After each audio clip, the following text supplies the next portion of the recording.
ICU TV Lunchtime News, we take a look at the stories making headlines. Woman detained for alleged murder of the 2 children. Ndola Cancer Center nears completion, boosting healthcare and access. Zipar sees promise in the textile industry. In international news, US to allow resale of Venezuelan oil to Cuba. In sports news, Copa Queens to face Namibia in cosafa semifinals. With the news in details, my name is Natasha Nakazwe.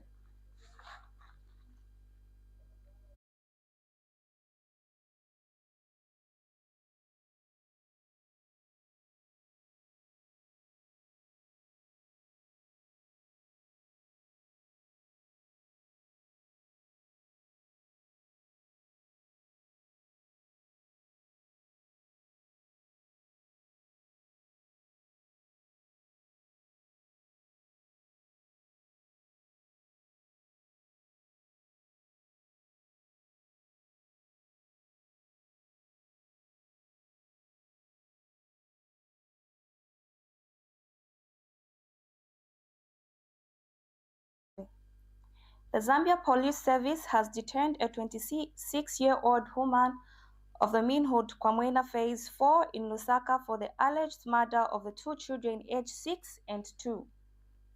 The suspect was apprehended through Charleston Police Station after a report that she allegedly threw the children into the Ngwelele River. The incident is alleged to have occurred around 12 hours on the February 25, 2026, near the Ngwelele River in Minhood, Phase 5. A local fisherman who was at the river reportedly witnessed the incident and apprehended the suspect. Police officers and fire brigade personally visited the scene, but the bodies of the 2 children have not yet been recovered. Investigations are ongoing and suspect remains in the police custody.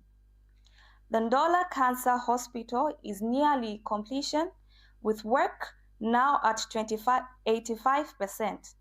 Information and Media Principal Public Relations Officer Mr. Shamwinde Tembo conducted an inspection tour to assess progress and ensure alignment with the government's objective of decentralization healthcare services in the Copperbelt province. Mr. Tembo said the project reflects government's commitment to the equitable access to quality health services and strengthening the healthcare system. He noted that once the operation, the facility will improve health outcomes, create jobs, stimulate local economic growth, and service as a model for future health infrastructure projects. Copperbelt Provincial Health Director Dr. Charles Mwinuna disclosed that the project will provide high-tech cancer management services and ends the need for patient referrals to Lusaka. He added, the key staff have already been appointed to ensure the smooth transition to full operations once construction is complete.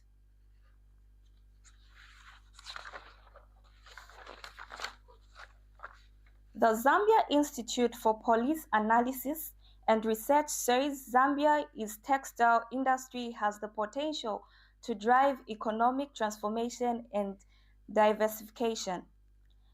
Zipar Interim Executive Director Zali Chikumbi says findings from a recent study show that the lasting economic transformation requires diversification rather than reliance on a narrow range of sectors.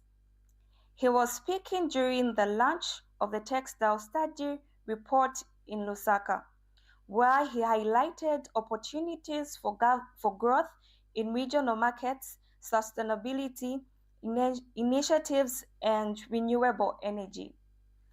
Mr. Chikuba noted that while Zambia has strong cotton production, the country remains weak in spinning, weaving, and garment manufacturing. He added that the recent tests run at Mulungushi Textile signals that the country's textile ambitions can be revived.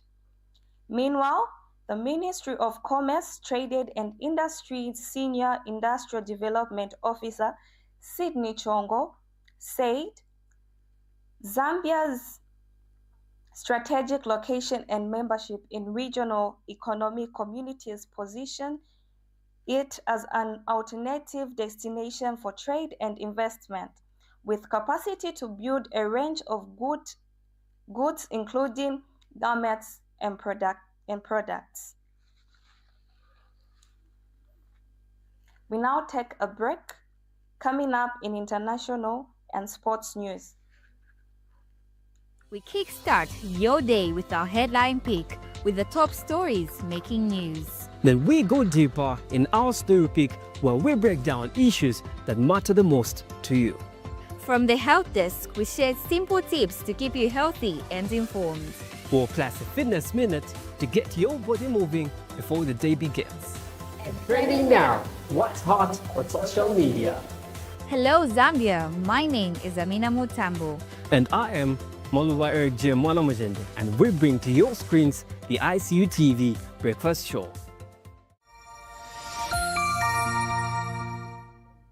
And now in international news. The United States of America has announced it will allow resale of Venezuelan oil to Cuba.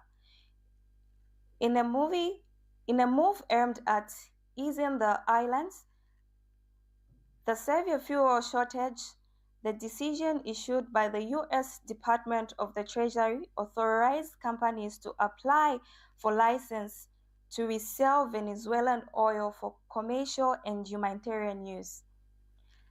The new policy does not cover personnel or entitles associated with the Cuban military, intelligence services, or other government institutions.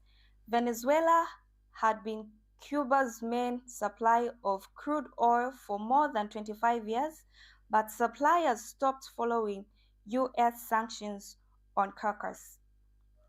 Caribbean leaders have raised concerns over the worsening humanitarian situations in Cuba, while fuel shortages have affected power generation, transport, and other essential services.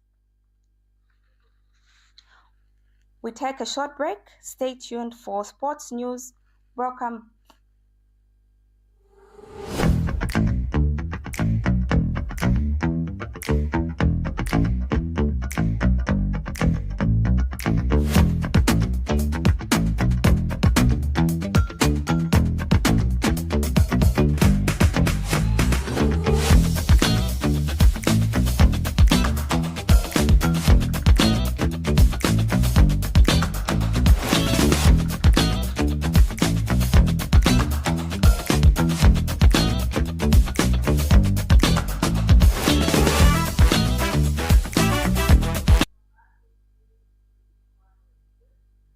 Welcome back, and now in sports news. Defending champions Zambia will face Namibia in the first semi-final of the Hollywood-based COSAFA Women's Championship at the new Peters Mokaba Stadium on Friday. Kickoff is set for 12 hours cut as the Copper Queens aim to defend their region title and secure a place in the finals. Host South Africa will take on Zimbabwe at the same venue at 15 cut, as the race to the final intensifies in Polokwane.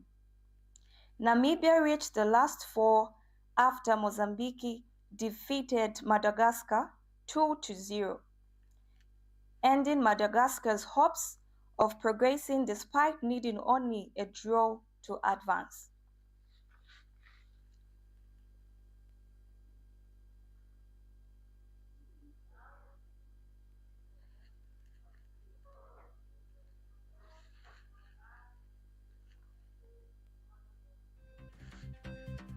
That sports item brings us to the end of the lunchtime news. But before we go, let's take a quick recap on the stories making headlines. woman detained for alleged murder of 2 children. Ndola Cancer Center nears completion, boosting healthcare access. Zipar sees promise in textile industry.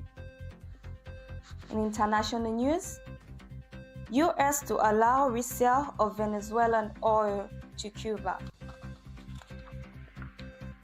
And in sports news, Copper Queens face Namibia in COSAFA semi-finals. Thank you so much for watching. For more updates, watch our main news at 21 hours.